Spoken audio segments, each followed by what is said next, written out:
I feel like I should preface this video by saying I'm not completely sure I can understand what a tabletop RPG is, but I have the concepts of a plan. Hey guys, and welcome back. So in this video, I'm going to be showing you how I combined tabletop RPGs and The Sims 4.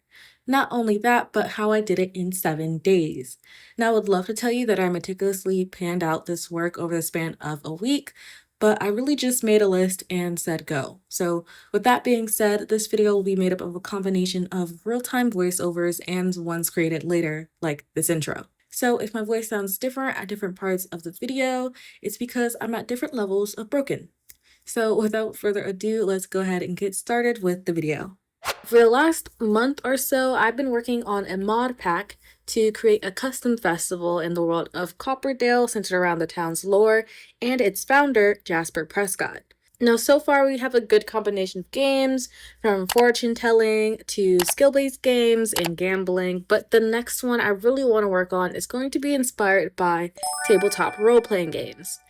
My best explanation of these games and what I'm going to be using to go ahead and create this one is you follow a story, you roll the dice, and a combination of the luck of the dice and personal skill determines what happens. Now, if we go ahead and take a look at this table, I have accumulated a list of everything I could think of things that we need to get done in order to go ahead and finish this game. Day 1! So when it comes to the game runners, I'm currently thinking of them as sort of members of the community. People who live in Copperdale who have donated their time or worked for the city somehow and are now working at the festival, hosting different games for people to attend. So when it came to creating these twin game runners in cast, I was actually pretty excited because, as I mentioned before, the game runners are people who live in Copperdale. So these two are actually the children of one of my other game runners, who's actually the fortune teller, and her name is Morgan Stover. So these are her genetically made children in cast that I went ahead to put together because I imagine they volunteer their time here. Okay, so we are back and these are what the twins are looking like, and their names are Sadie and Samuel Stover. Remember, these are only going to be one swatch of both of them, as each of them will have 3, and I'll have them correspond with the fortune teller Morgan, as these are supposed to be her children. Both of them are wearing completely in-game content with the exception of Samuel. Samuel is wearing overalls from the creator Paul Luna. The great Maxis match CC if that's what you're looking for. Okay. Also, Samuel's hair is made by Johnny Simmer. I randomized their traits and Sadie got genius and Samuel got mean. A little ass. So the rest of my day 1 was spent going ahead and trying to put the board together. So as you can see in game, I made 2 versions. I made a blank version of the board and then a decorated version of the board. And then using Ninja Ripper, I went ahead and put them both into Blender and combined them that way. After that, I went and retextured and redid the UV maps to make it a cohesive piece instead of a bunch of separate pieces. And then that brought me into the end of day 1. Day 2. Okay guys, so we are at day 2 of going ahead and working on putting this project together. I spent all of yesterday and deep into the early hours of the night going ahead and putting this board together. The problem is I don't like it. Not at all. I don't like it. I don't want it. So I'm going to scrap it and start over. It looks too, I don't know, it's realistic to me in a way. It looks like I just took in-game objects and shrunk them down. And that's what I did, right? But that's not what I want. Unfortunately, I realized this after I went ahead and created or redid all the UV maps and corrected the textures for everything. So I have spent part of today going ahead and figuring out a new game plan I wanted to do. Since I had essentially just scrapped all of the work I spent 3/4 of day 1 doing, it was time to go back to the drawing board. While I had initially tried looking up some inspo and reference pics the first time, I had come up with a lot of digital game boards, which I found really uninspiring, so I just stopped looking. But this time I went ahead and broadened my search to just 3D game boards and not tabletop ones, which brought me to Catan boards with the hexagons, which really piqued my interest. So using those as reference, I went ahead and went to Canva and started mapping out what I wanted my board to look like and planning out the different areas. I opted in here and then I started to map out some things I wanted. These are using the hexagons from the Catan board. And then I also wanted to experiment with using a triangle shape instead because I figured this one might be easier. However, while that probably is the case, I did end up going with the hexagonal shape instead to go ahead and send. While I had solved my problems with inspiration and board layout, there were still some questions to be answered in terms of actual pieces. If I didn't want the board to simply look like shrunken game items, I had to find new ones, and I found my answer in low poly Blender assets. And that led me to the website poly.pizza. And here I found so much cool stuff that people have made, including this, like Minecraft looking dead character over there. Sick. As best not to be overwhelmed by anything, I chose to narrow down my picks to 3 creators: J Toasty, Quaternius, I believe, and Polly by Google. Polly by Google? I don't, is that actually? And since I've gone through my fair share of I want to learn Blender phases, putting together the board and exporting the UV layout to texture it and then bring that back into Blender wasn't that hard. But now it was time for the fun part, and that was to import all the little assets I had just downloaded online and put together my little town, my little Copperdale.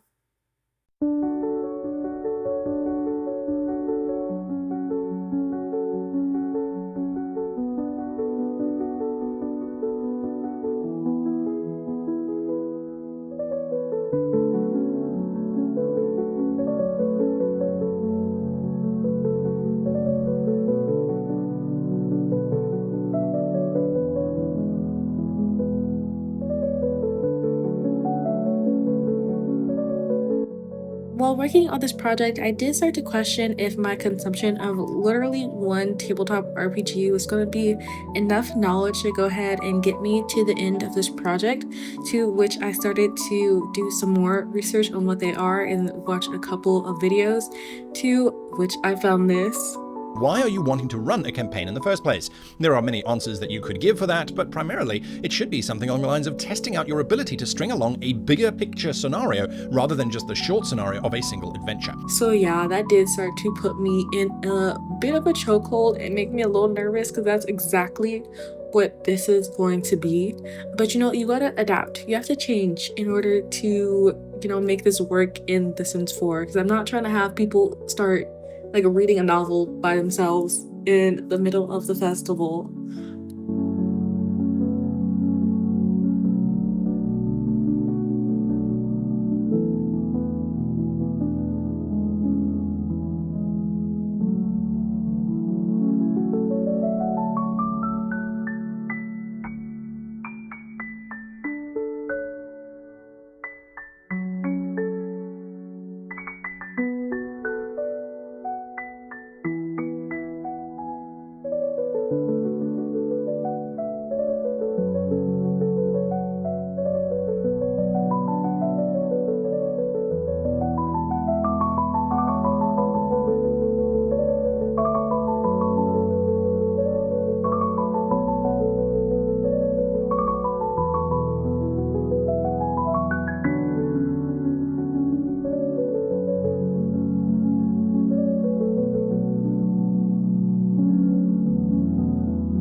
Okay, guys, so it is around 3-ish hours later, I believe, and I've gone ahead and finished mapping out what I want the board to be, and this is it. I almost got scared. Okay, this is it. This is what it's looking like.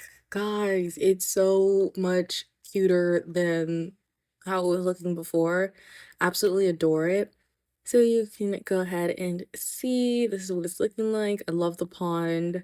And then if you come over here, you'll see one of the items that I actually made myself. I know, I know. And it is the blanket. Mm-hmm. Mm-hmm. But in level 1, Jasper meets Tia while she's reading a book about frogs who own a poetry business, I believe. So this is over here where the blanket and the book is for that. And this is the pond she's next to.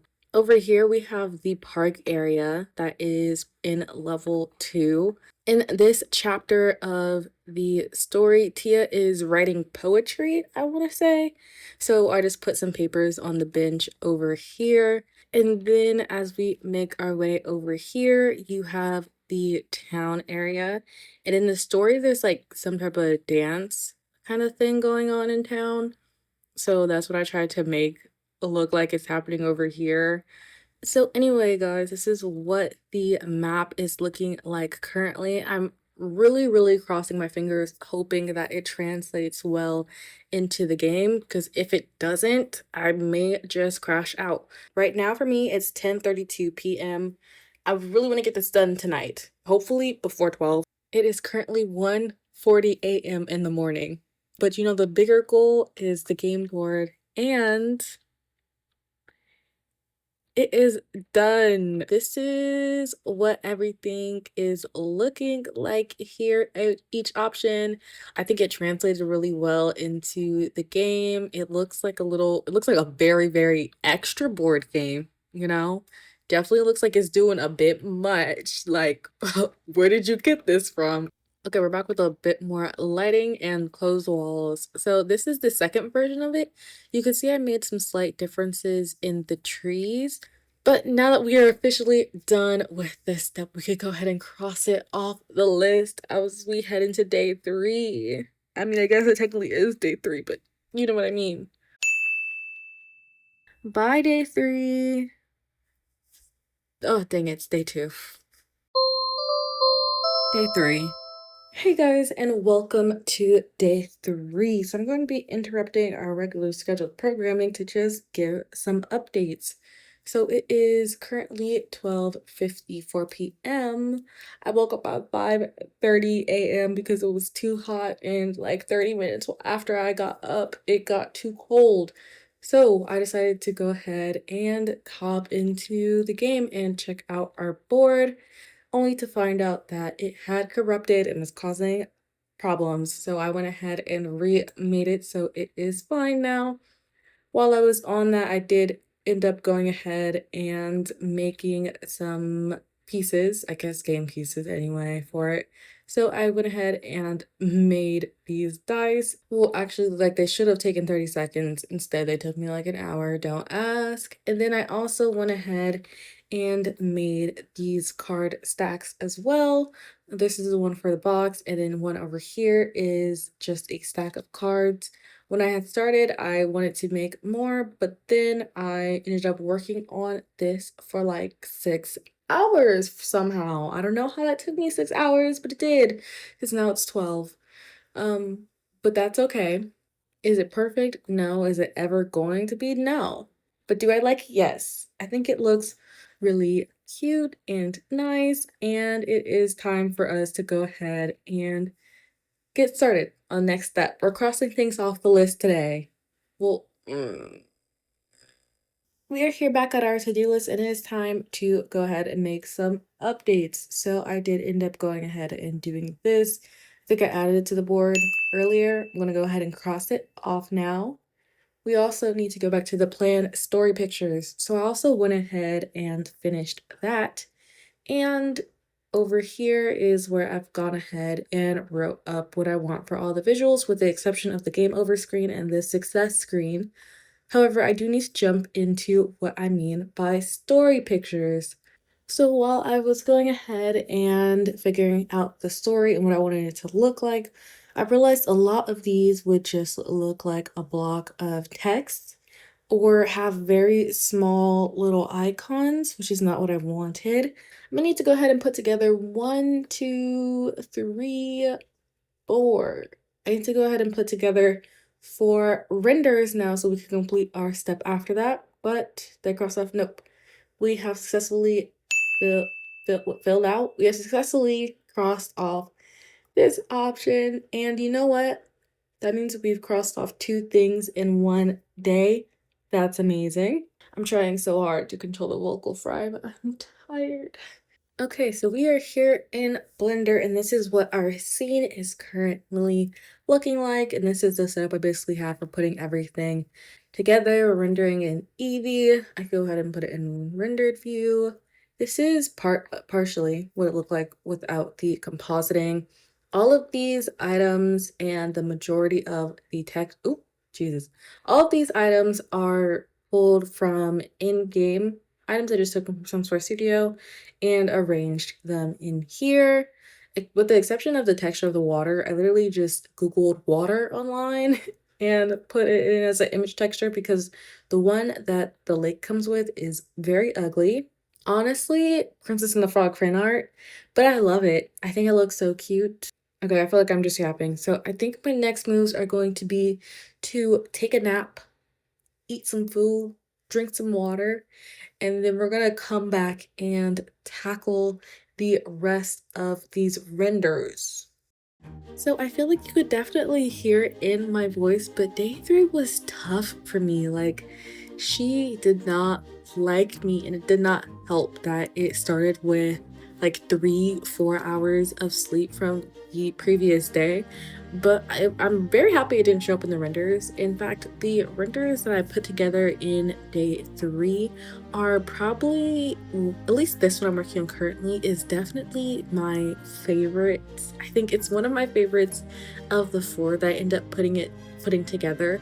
And once I kind of entered a flow and figured out what I was doing, it helped so much. And I think they all look really great. In fact, I surprised myself with how nice they turned out to be in the end.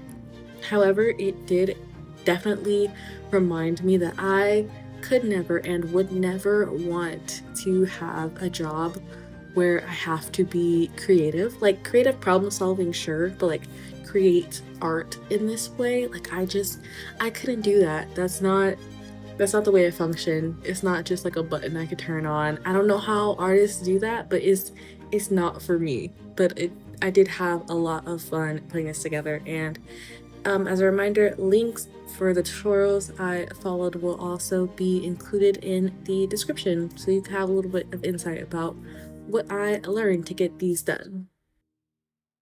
Okay guys, so I'm just hopping in to go ahead and check back in. As you can see, I've gone ahead and finished up this render for how I want the first picture to, or I guess technically the second picture, to go ahead and look like. And it is actually, I'm really happy with it. I love the way it came out. And I will say I definitely made it easier, but I did run into some issues that took me like an hour or 2 to fix. So I think I spent like 4 hours on this, embarrassing enough to say.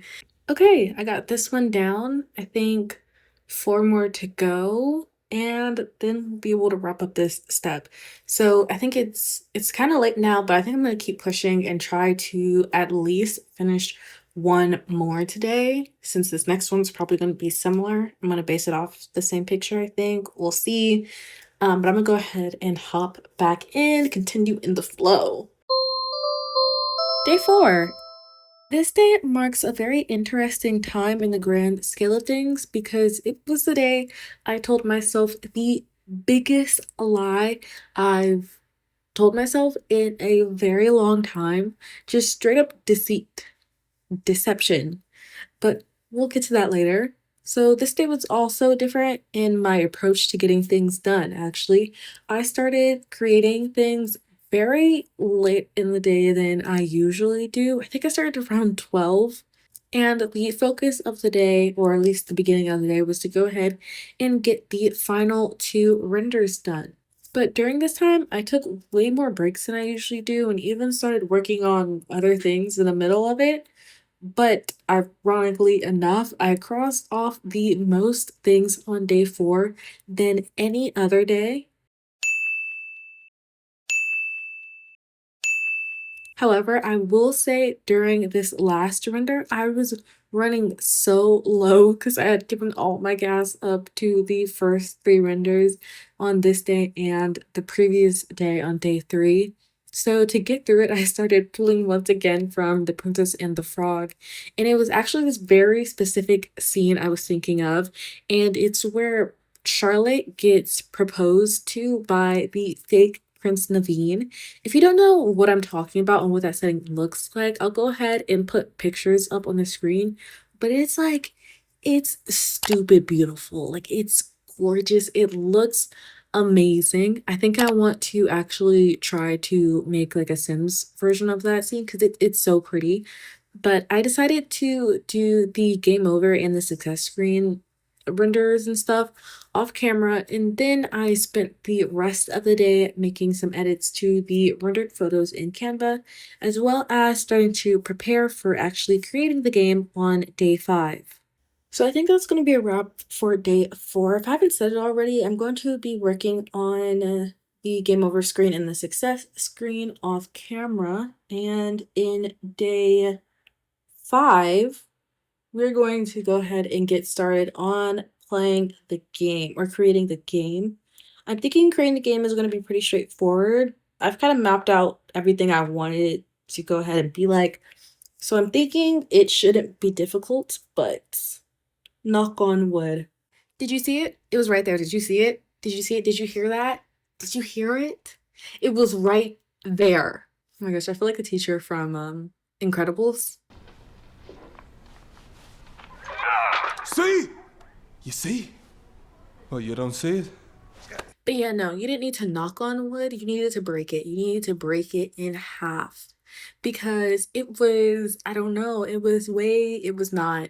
And I have like zero footage of it. In fact, what you're seeing right now, all that's happening in the background is like 11 minutes, and that's all the footage I have. I hit that 11-minute mark and I was like, wait. You know what? Actually, I do have footage of it. I have a perfect representation, a visual representation of what happened on days in 5 and 6. Roll the clip. Day 5.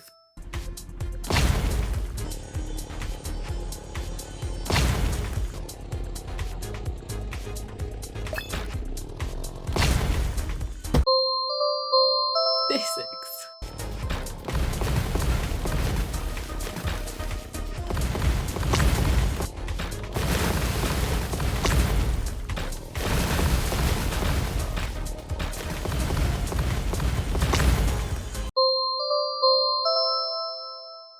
Okay, guys, so it is day 7 and we are in game because we have finished the game. We have finished the story of the Frog Prince, and this is the setup we have going on here. If you don't remember, this game has been for the Copperdale Mod Festival pack that I have been working on as of late, and they are actually one of the booths. So we have here Sadie and Samuel Stover in eye distance from their mom over there, Morgan Stover, who is the fortune teller, and this is what their booth is currently looking like.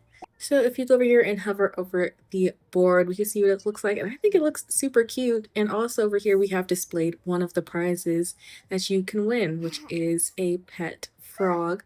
But let me go ahead and get started with the Frog Prince and play it level 1, the first leap. So I imagine that even though the twins are supposed to be working the booth, they more so spend their time at the festival just talking to each other. So you trigger the interaction by going ahead and clicking on the board itself. And then we'll see this pop up here and it says, "The story of love, frogs, and awkward poetry awaits. You'll be helping young Jasper Prescott win the heart of the mysterious Tia through guts, charm, and amphibians. Are you ready to play the story?" So I'm going to click play. Oh, it's so cool seeing everything like in the game. But okay, it says, the Frog Prince of Prescott Pond. So after Jasper Prescott established Copperdale and fulfilled his big dreams, he got real quiet for a while. People thought maybe he had gotten tired of the noise or maybe he'd lost his purpose. But I know the real reason. See, one day while skipping rocks at the pond, Jasper met her. Legend says she was adventurous, outgoing, and hot-headed, but when together had a patience for Jasper's anxious clumsiness like no other. Not that Jasper had any clue. Continue. So level 1, the first leap. Jasper was nervous. He saw Tia sitting on a blanket reading a book about a family of frog entrepreneurs, a woman after his own heart. So obviously he panicked, caught a frog to gift to her, and panicked and caught a frog to gift to her. Problem is, the frog jumped away mid-sentence and landed in her lap. Now it's time to roll. Will Jasper look cool or like a dude who throws amphibians at strangers? So here we'll see our challenge of level 1, and it's going to be to either roll an even number or take a chance on our social skill to charm Tia with a weird but sincere apology. Now, I should have put up, but I didn't, but I'm pretty sure my sim here, whose name is Max, doesn't have a good social skill, so we're going to test the roll of the dice. And we got a game over. So it says game over in Simlish here as well, but here it says it seems you had neither luck nor skill to pull off such a feat. Tia blinks, Jasper sweats, then she picks up the frog, chuckles, and walks off with a short "see you later." So over here we'll see we got a buff from that, and he got the embarrassed buff that says, well, that's unfortunate, from losing the Frog Prince. It says, turns out hurling frogs at your crush isn't the best romantic strategy. Sorry, Jasper. And it's for 1, and it's gonna last 2 hours. We're gonna go ahead and try one more time. And yes, we are gonna have to pay 50 simoleons for each level. Copperdale gotta make its money off this festival. Okay, you see how much is going on over here? We gotta make sure we make this money back. Okay, we still don't have any social. Oh, we have 1, but that's not going to be enough. So I'm going to try rolling again. Okay, and then this time we rolled an even number. So it says, luckily enough, Tia took it all in good fun and had a laugh after staring at the embarrassed Jasper and upset frog, especially when it made a grumpy face and started hopping away. Then press continue, and we have unlocked level 2 and can now play level 2 of the Frog Prince on the game board. We're going to hop into level 2 for 50 simoleons again, and it's called Pond Poetry. A few days later, Jasper tries again. This time, he's bringing rhymes. He shows up with a notebook and a fresh frog, non-throwing edition, ready to show off his romantic poetry. But just as he starts reading, Tia giggles. She says if he can finish the rhyme and not mess up, she'll think about going to the harvest dance with him. So the challenge this time is to roll an odd number to proceed, or chance our creativity skill to deliver a frog sonnet so powerful it makes nearby ducks tear up. So we don't have any creativity skill. So I'm gonna roll the dice. And got a game over screen. Okay. Jasper forgets to rhyme mid-line and panics. He accidentally rhymes kiss with fish and love with mud, and Tia gently pats him on the shoulder and tells him to try again next year. As if having witnessed the incident, the frog from earlier hops onto Jasper's notebook and pats his hand. So you did receive a frog or pet frog for going ahead and completing or making it to level 2. You'll get a pet frog, which you can collect. So in our inventory here, we'll see that we got a pet frog, and it's common. It does add towards the collections. The frogs are a base game collection. And although this is cool and all, we're going to go ahead and try again so we can get to level 3 and hopefully beat the game. So when you do this though, you do have to start back from level 1 and pay up on those simoleons. But I did go ahead and add a cheat interaction. If you shift click on it, I'm gonna go ahead and put the cheat complete level 1, and then that's gonna unlock level 1 for me. Or that's gonna say unlock level 2 again for me. So let me go ahead and try again with level 2. Okay, we're still gonna roll the dice because we don't have any creativity skill. Success. Okay, second time's a charm on a lot of these. But it says Jasper is able to deliver his poem just as he practiced countless times before while working in the mines. Impressed with his work and effort clearly put into the poem, Tia happily accepts Jasper's invitation to the dance. And then with that, we have now unlocked the last and final level, which is level 3. But before we move on, we'll go ahead and get this pop-up. And it says, you've earned a frog friend, but do you want to keep going? If you mess up, you lose the frog. All in for love or hopping out now? So if we go ahead and collect the frog, it'll restart our progress and we will have completed level 1 and 2. But if we keep playing and we win level 3, we'll get an even rarer frog. So I'm gonna go ahead and keep playing, forget the frog, and I'm gonna tap back in for level 3. Level 3, the grand gesture. It's the night of the dance. Jasper shows up in his second best shirt with a flower in his hair and the frog-shaped bread loaves he made himself. Tia's there waiting. But before he can speak, a frog orchestra starts croaking from the bushes. Jasper didn't plan that, but Tia looks impressed. But if he's going to ask her to dance, now it's the moment. Time to roll. One shot, frogs are watching. So this roll challenge is to roll an even number or bet your motor skill to bust out a clumsy but endearing dance move that seals the deal. So we have a pretty good motor skill, which is at level 5. So I'm gonna bet on my skill this time. And we'll get this notification that says break the dance floor because we got the skill. Jasper takes a deep breath, sets his bread on the nearby table, and with all the confidence he can muster, walks over to the dance floor before unleashing a majestical string of dance moves that catches everyone's attention. Wanting to jump in on the fun, Tia quickly joins him, and the couple win Best Dancers of the Night. So we'll go ahead and press continue. And now we have reached the end. So it says, after the dance, Tia takes the frog-shaped bread loaves, smiles, and grabs Jasper by the hand. And the rest is history. Some even say he went on to become Tia's house husband or something, but I'm not really sure what that means. So we've gone ahead and received a rare pet frog. Don't ask too many questions about how the festival is giving away endangered frogs as pets. Don't worry about it. We're gonna go ahead and collect it. So I forgot to read it, but when we had gone ahead and lost in level 2, we got this moodlet that says Hopeless Romantic with a frog.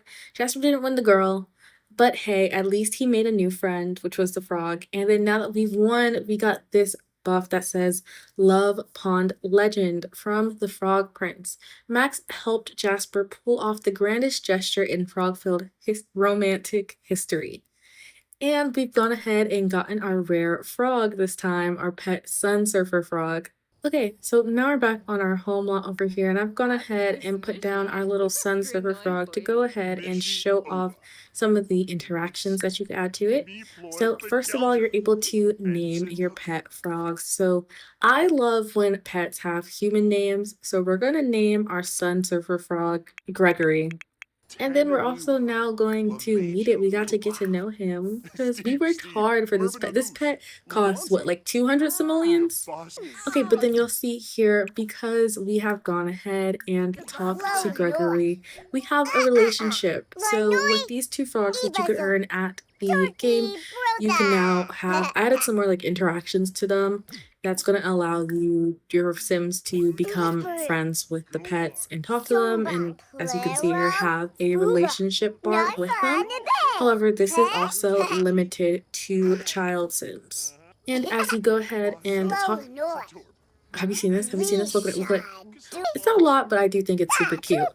So with that being said, we've gone ahead and reached the end of our video. We have finished making our little Sims 4 watered down tabletop RPG for the Copperdale Festival mod. If you made it to the end of the video, thank you so much. If you're interested, feel free to go ahead and check out my other mod update videos, where you can get caught up on everything that will be included in the Copperdale Festival, as I really feel like I'm coming to an end with getting everything together for it.